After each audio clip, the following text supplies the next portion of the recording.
Well, it's Monday, March 2nd, 2026, about -5, a little bit chilly, but as it's the first Monday of the month, I think I might start doing a new segment.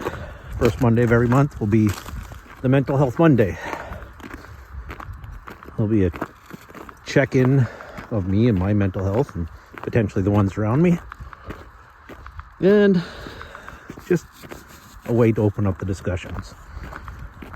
So the last couple of days, in the last week or more, I guess 2 weeks, I can feel the edges of depression nibbling on the edges of the head, edges of the mind. Somebody once told me it's the black dogs biting the edges of the mind trying to get you. Leads to a lack of energy, feeling down, depressed, trying to push everyone around you away just to make them feel safe and to try to feel safe for yourself. It's not a good space to be in. It's a hard one to get out of.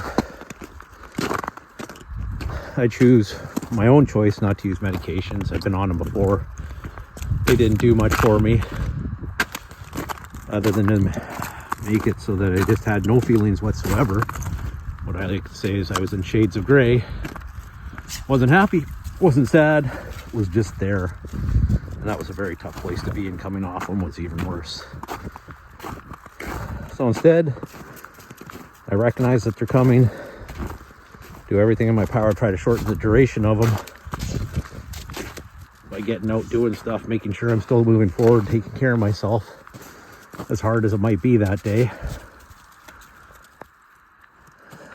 And just make sure that I don't try to make sure that I don't sink any further backwards. When you can feel it coming, it's actually very hard to stay in that mindset, because you know exactly what's coming out of it and where your headspace will go, and try to prevent yourself from sinking too low.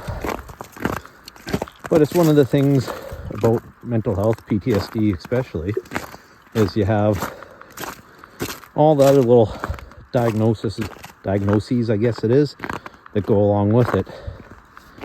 And I guess looking back at it, for me, one of my first signs is I start dissociating much quicker when I'm out in public.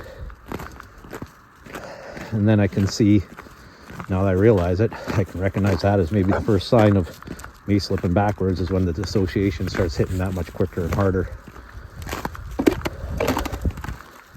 Being around other people with PTSD is good in ways and bad in ways. For example, tonight I have my check-in from EHN Health Network with a group meeting, and we talk about the various things. I can't get into it because I'm not supposed to, but it's like a group therapy session. Sometimes they're good, sometimes they make you go sometimes you learn things from other people, sometimes you pass along knowledge to other people. But that's what group therapy is supposed to be about. Anyways, one of the things I do to try to stave off depression is walk these 3 furry buggers out in front of me, because they're just a hoot to watch in the snow. And of course, Miss Sears has to ruin it by needing to go to the bathroom right there. Anyways, I'll let everybody go. So, first Monday of the month will be Mental Health Monday, and you get to hear me ramble on about different things. Cheers all.